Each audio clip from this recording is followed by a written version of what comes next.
అయిన నేను శోకించుచున్న వేళ ఎనలేని ప్రేమతో ఓదార్చినవయ్యా.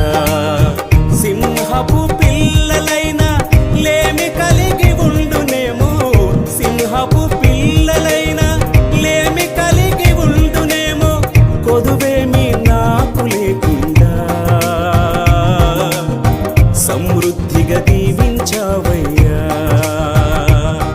ఏ కొదువేమి నాకు లేకుండా